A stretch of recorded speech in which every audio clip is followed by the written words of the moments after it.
검찰은 지난 대선 윤석열의 부정선거 의혹 수사에 속도를 내십시오. 지난 20대 대선 경선 당시 명태균이 ARS 응답자 수를 부풀리는 방식으로 여론조사를 조작해 윤석열을 1위로 만들었다는 의혹이 제기됐습니다. 사실이라면 여론조작 부정선거로 민주주의의 근간을 뒤흔든 중대 범죄입니다. 한 줌 의혹도 남지 않게 철저한 수사가 필요합니다. 창엄지검이 작성한 수사 보고서에 따르면 명태균은 대선 기간 공표용 여론조사뿐만 아니라 비공표용 여론조사도 윤석열과 김건희에게 전달한 것으로 확인됩니다. 여기에는 홍준표를 밀어내고 윤석열을 1위로 만든 조사도 포함되어 있습니다. 명태균은 3억 7천만 원에 달하는 여론조사 비용을 무상으로 제공했고 김용선 전 의원 공초는 그 대가라는 구체적인 증언과 의혹도 있습니다. 창원지검이 명태균 수사보고서를 작성한 시점이 지난해 11월 4일이니 윤석열도 수사보고서 내용을 알았을 것입니다. 명태균이 11월 15일 구속되고 9일이 지난 11월 24일 윤석열은 김용현에게 명태균 의혹을 언급하며 이게 나라냐 비상대책이 필요하다고 했고 김용현은 그날부터 비상계엄 선포문과 포고령 초안 등을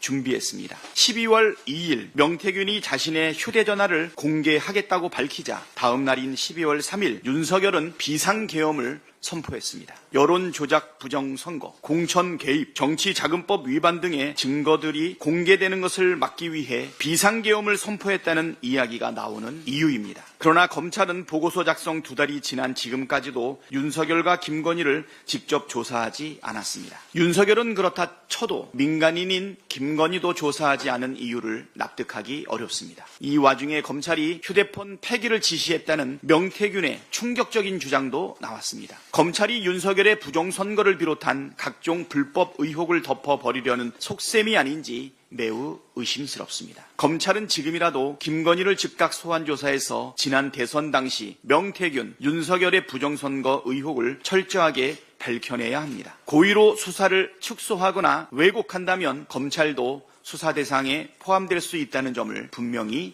밝힙니다.